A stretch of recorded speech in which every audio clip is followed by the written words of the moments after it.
खबर शामिल करते हैं जलालपुर भटिया से। ENN न्यूज़ नुमाइंदा रुस्तम अली की। जलालपुर भटिया बहक मकीदुद्दीन में चौधरियों की मेहनत कशों की ज़मीन पर कब्ज़े की कोशिश, मसल्ह अफराद की ख़वातीन से हाथापाई और तशद्दुद, मुतासरीन की आला हुकाम से इंसाफ की अपील।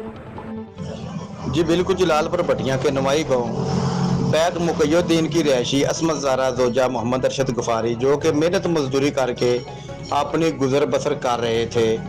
अरसा 10 साल कबल उन्होंने जेवर माल मवेशी फ़रोख्त करके घर के लिए जगह खरीदी, जो कि अब बिगड़े रईसज़ादों ने, जिनमें इल्ताफ़, शाहनवाज, ताजी तारड़, गुलशन और अली तारड़, उन्होंने अपने अमराद 10 कस नामलूम साथियों के साथ मिलकर असला से लैस थे, जो आते ही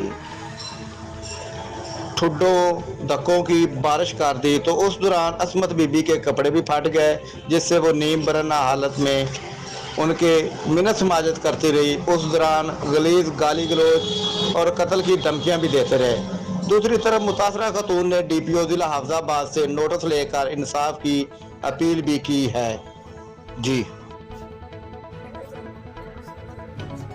असं गरीब हाँ, असा जेवर बेचा, माल डंगर बेचा है, जमीन खरीदी 10 साल हो गए हैं। जिहदे साडे पिंड के चौधरी ने साडे को कब्जा पाउण दी कोशिश करके साडा कब्जा साडे को रजिस्ट्री स्टाम ने पर साडे को सारा कुछ साडे को साडी DPO वगैरह जिक्र सरकार साडी साफ ला